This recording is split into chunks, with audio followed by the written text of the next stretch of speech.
नमस्कार दोस्तों, ये जो वीडियो होने वाला है BPSC 3.0 के अकॉर्डिंग होने वाला है।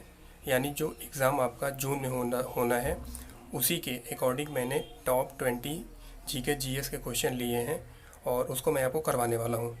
देखिए, पहला क्वेश्चन लिखा हुआ है कि बिहार विधान परिषद का गठन निम्नलिखित में से किस अधिनियम द्वारा किया गया था। पहला है भारत सरकार अधिनियम 1909, दूसरा है भारत सरकार अधिनियम 1912, तीसरा है भारत सरकार अधिनियम 1919, चौथा ऑप्शन है उपरोक्त में से एक से अधिक या उपरोक्त में से कोई नहीं। तो देखिए, इसका उत्तर जो बन जाएगा भारत सरकार अधिनियम 1912, ये बिल्कुल सही उत्तर है। इसके तहत बिहार विधान परिषद का गठन किया गया था। इसको आपको याद रखना है। क्लियर है? ठीक है, चलिए बढ़ते हैं नेक्स्ट क्वेश्चन की ओर। Question number 2। देखिए, क्वेश्चन नंबर 2 में ये है कि पटना उच्च न्यायालय ने डैश तक बिहार और उड़ीसा प्रांत के क्षेत्रों पर अधिकार क्षेत्र का प्रयोग किया। 1947, 1948, 1972, 2000, या उपरोक्त में से कोई नहीं या उपरोक्त में से एक से अधिक। तो देखिए, इसका जो उत्तर बन जाएगा पटना उच्च न्यायालय ने 1948, यानी ऑप्शन नंबर 2 बिल्कुल सही है। इसके तहत बिहार और उड़ीसा प्रांत के क्षेत्रों पर अधिकार क्षेत्र का प्रयोग किया था। Question number 3। देखिए, क्वेश्चन नंबर 3 है कि निम्नलिखित में से कौन सी महासागर धारा हिंद महासागर से संबंधित है। पहला है फ्लोरिडा धारा, दूसरा है कैनरी धारा, तीसरा है अगुलहास धारा, चौथा है उपरोक्त में से एक से अधिक और पांचवा है उपरोक्त में से कोई नहीं। यानी आपको ये बताना है कि कौन सी धारा हिंद महासागर से संबंधित है। तो इसका उत्तर बिल्कुल सही है आपका अगुलहास धारा, यानी ऑप्शन नंबर 3 बिल्कुल सही है। Question number 4। देखिए, चौथा क्वेश्चन ये है, आपको ये बताना है कि प्रायद्वीपीय भारत की चोटियों का उनकी ऊंचाई के अवरोही क्रम में सही समूह का चयन करें। अवरोही मतलब बड़े से छोटा। पहला ऑप्शन है दोदा बेट्टा, गुरु शिखर, महेंद्रगिरी, अनाईमुड़ी। दूसरा है अनाईमुड़ी, दोदा बेट्टा, गुरु शिखर, महेंद्रगिरी। तीसरा है महेंद्रगिरी, अनाईमुड़ी, दोदा बेट्टा, गुरु शिखर। चौथा है उपरोक्त में से एक से अधिक, पांचवा उपरोक्त में से कोई नहीं। तो इसका उत्तर बन जाएगा अनाईमुड़ी, दोदा बेट्टा, गुरु शिखर, महेंद्रगिरी, यानी ऑप्शन नंबर 2 बिल्कुल सही है। Question number 5। देखिए, पांचवें वाले में आपको क्या करना है, ये बताना है कि कौन सा सही है। अंतर्राष्ट्रीय सीमाएं दिया हुआ, देश दिया हुआ। देखिए, 49वीं समांतर रेखा जो है वो किसके बीच है, तो वो आपका दक्षिण कोरिया और उत्तर कोरिया के बीच में है। इसको आपको ध्यान देना है। किसके बीच में पड़ जाएगा, सॉरी, 49वीं समांतर रेखा जो है संयुक्त राज्य अमेरिका और कनाडा के बीच में होगा, यानी सी वाला बिल्कुल सही है। 38वीं समांतर रेखा जो होगा वो दक्षिण कोरिया और उत्तर कोरिया के बीच होगा। और 22वीं समांतर रेखा जो आपका होगा मिस्र और सूडान के बीच होगा। मैकमोहन रेखा भारत और चीन के बीच होगा। तो ऑप्शन नंबर आपका जो बन जाएगा 4 बन जाएगा। 4 वाला बिल्कुल सही है। Question number 6। देखिए, क्वेश्चन नंबर 6 की यदि मैं बात करूं तो ये पूछा गया कि प्लासी के युद्ध के बाद मीर जाफर की भूमिका क्या थी। प्रमुख कमांडर, बंगाल के नवाब, ब्रिटिश राजदूत, उपरोक्त में से एक से अधिक या इनमें से कोई नहीं। तो बंगाल के नवाब के रूप में प्लासी के युद्ध के बाद मीर जाफर की जो भूमिका थी वो बंगाल के नवाब के रूप में थी। Question number 7। ये इंपॉर्टेंट क्वेश्चन है। पूछा गया कि बंगाल में दोहरी शासन प्रणाली किसने शुरू की। लॉर्ड वेलेस्ली ने, वारेन हेस्टिंग ने, रॉबर्ट क्लाइव ने, उपरोक्त में से एक से अधिक, इनमें से कोई नहीं। तो देखिए, बंगाल में दोहरी शासन जो प्रणाली है उसको शुरू किया था रॉबर्ट क्लाइव ने, यानी ऑप्शन नंबर 3 बिल्कुल सही है। Question number 8।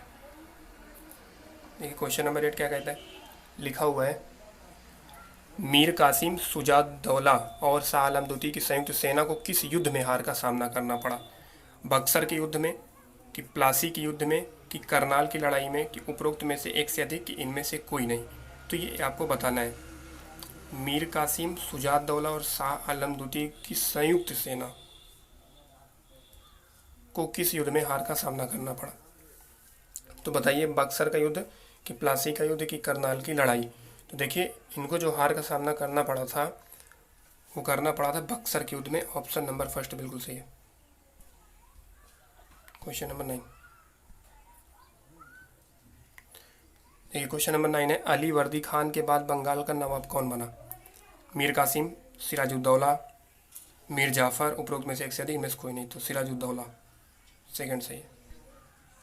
क्वेश्चन नंबर 10 देखिए, क्वेश्चन नंबर 10 है 1700 में बंगाल का दीवान कौन था?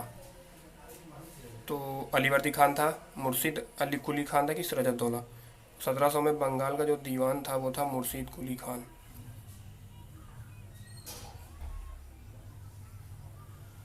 क्वेश्चन नंबर 11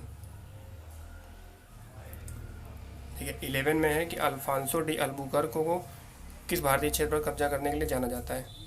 तो अल्फांसो डी अल्बुकर्क को गोवा, ऑप्शन नंबर 3 बिल्कुल सही है, गोवा पर।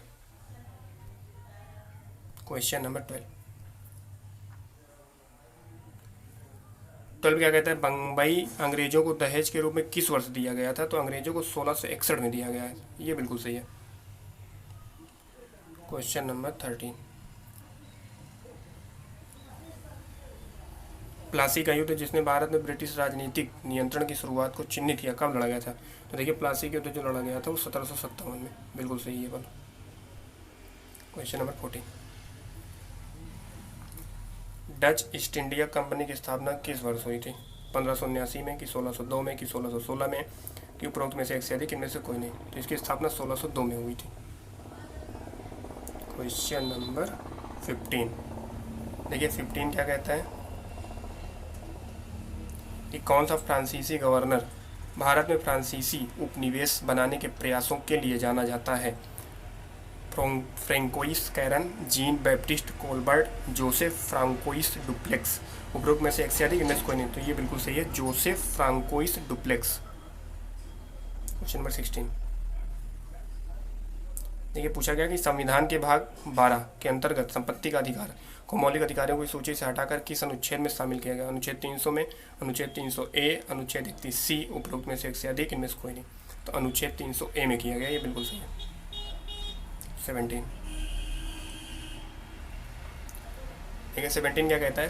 किस वर्ष शिक्षा के अधिकार को अनुच्छेद 21A के अंतर्गत मौलिक अधिकार के रूप में स्वीकार किया गया? बहुत आसान है, 2002 में, इसको याद रखना है। 18 ये भी कई बार पूछा गया, कौन सा संशोधन अधिनियम मौलिक कर्तव्यों की अवधारणा को प्रस्तुत करने के लिए जाना जाता है? 42वां संविधान संशोधन 1976, याद रखना।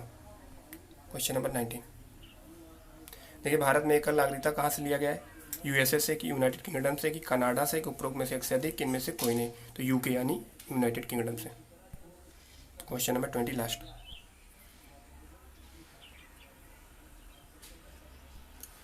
1949 के मूल भारतीय संविधान में कितनी अनुसूचियाँ थी? 8 की 12 की 10 की उपरोक्त में से एक से अधिक, इनमें से कोई नहीं, तो मूल संविधान में 8 अनुसूचियाँ थी टोटल।